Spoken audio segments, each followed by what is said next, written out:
Ini dia masukin sesuatu nih, cyanida. Ini kita di Polda waktu itu rame-rame sama Pak Tito, ada Pak Ruta. Ikut turun tangan. Pak Tito melihat ini justru dia panas tuh. Wah, lo bakalan sidang ini saintifik rame. Ya setelah kemarin keceplosan katanya punya botol racun yang mirip, yang kemudian buru-buru diralat. Sekarang beliau ini keceplosan lagi dengan mengatakan bahwa dia tidak mau mengeluarkan rekaman CCTV yang menunjukkan gerakan tangan Jessica yang memasukkan sesuatu ke gelas kopi Mirna. Artinya sebenarnya dia keceplosan lagi, mengaku telah dengan sengaja menyembunyikan barang bukti atau alat bukti ya. Kita lihat videonya. Nah, ini kenapa kita nggak keluarkan dulu waktu sidang? Kita nggak mau dia dihukum mati, biarin dia keseksa. Kalau bisa seumur hidup, maksud saya begitu. Nah, ini kenapa kita nggak keluarkan dulu waktu sidang? Kita nggak mau dia dihukum mati, biarin dia keseksa. Kalau bisa seumur hidup, maksud saya begitu. Saya maunya begitu, jangan dihukum mati, keenakan dia, mati mah ditembak mati, selesai. Ya udah denger ya, bisa-bisa menurut saya Pak Edi dan oknum-oknum yang menyerahkan barang bukti itu bisa menghadapi bahaya ya Besti atau teman-teman ya. Kenapa? Karena pada dasarnya patut kita duga keras bahwa di sini ada upaya obstruction of justice dengan menyembunyikan alat bukti itu. Maka ya dia berpotensial diancam dengan pasal 221 ayat 1 angka 2 KUHP, junto pasal 32 ayat 1 Undang-Undang ITE.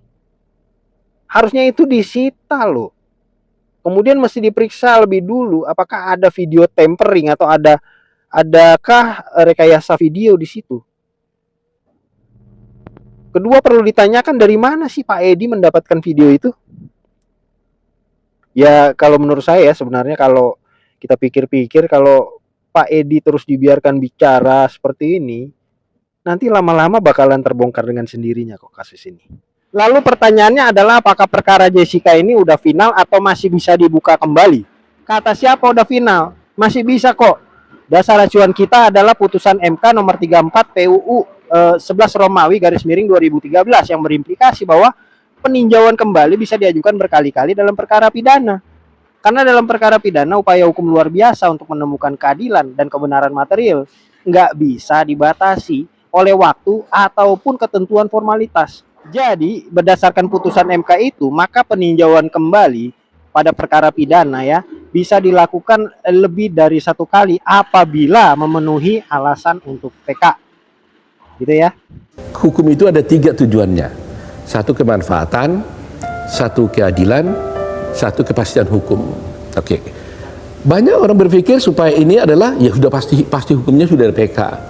Saya bilang, kalau kepastian hukum bertabrakan dengan keadilan, maka keadilan yang harus dimenangkan. Kalau dalam kasus ini, walaupun secara prosedural terlihat dia sudah bersalah, tetapi kalau kita tahu ada ketidakadilan di dalamnya, maka kita punya kewajiban untuk bisa mengungkap kasus itu. Betul. Supaya dia jangan bersalah. Karena prinsip mengatakan lebih bagus menghukum 1000 orang, membebaskan 1000 orang yang bersalah ketimbang menghukum 1 orang yang bersalah. Dan termasuk ada 1 barang bukti lagi loh Mas. Betul. Jadi ayahnya Mirna Salihin itu waktu disidangkan ditanya, apakah ada? Kita juga heran sebenarnya kenapa barang bukti ini jadi ada di tangannya ayahnya Mirna. Oh iya, itu kan ya karena ini kan harusnya ada di Oliver diambil polisi. Tapi sampai sekarang pun pemilik Oliver itu juga nggak pernah diperiksa. Ada yang tidak ajaib kan? Masa ada satu rumah ada kejadian, terus pemiliknya nggak diperiksa sampai sekarang. Padahal dia yang menentukan asal usulnya daripada CCTV ini, barang bukti ini. Nah, di persidangan ditanya oleh hakim, ada nggak kau ambil lagi bukti ini? Dibilang tidak. Yakin Pak Hakim tidak ada. Kemarin tanpa sadar, ada ayah Mirna Salihin ini ngomong di Karni Elias, saya punya bukti yang tidak pernah saya serahkan ini katanya. Ya kan, tidak pernah saya serahkan. Jadi ini bisa membuktikan kesalahan Jessica. Loh, kalau begitu berarti ada barang bukti yang dihilangkan. 7 tahun yang lalu. Nah, jadi kalau umpamanya frame-nya itu ceritanya 10 gambar, ada diambil 1 atau 2, berarti ceritanya sudah beda. Nah, ini kan berbahaya. Nah, jadi tanya, inilah upaya-upaya yang sedang kita lakukan. Kalau boleh bisa ditemukan bukti ini, supaya bukan tujuan kita menghukum orang, supaya bisa dijadikan sebagai novum, bukti baru untuk diajukan ke PK. Itu poinnya selain. Dan tujuannya kan semuanya mengarah kepada sila kelima.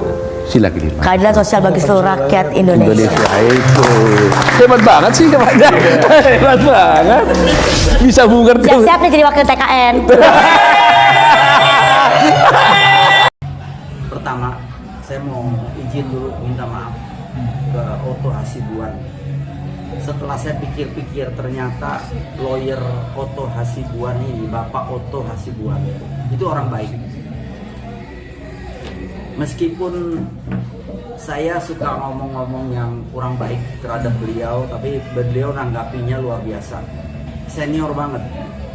Saya mohon maaf dalam hal ini, Pak Oto, maafin saya. Meskipun saya lebih tua dari Pak Oto lah umurnya. Cuman saya jadi malu seorang Pak Oto bisa memaafkan saya hal-hal yang saya ngomongnya tidak pantas. Dan hari ini mungkin terakhir saya keluar, kalau bisa terakhir lah, jangan ditambahin lagi nih ya. Saya mau minta maaf sama Pak Oto. Izinkan maaf saya supaya Pak Oto bisa memaafkan saya.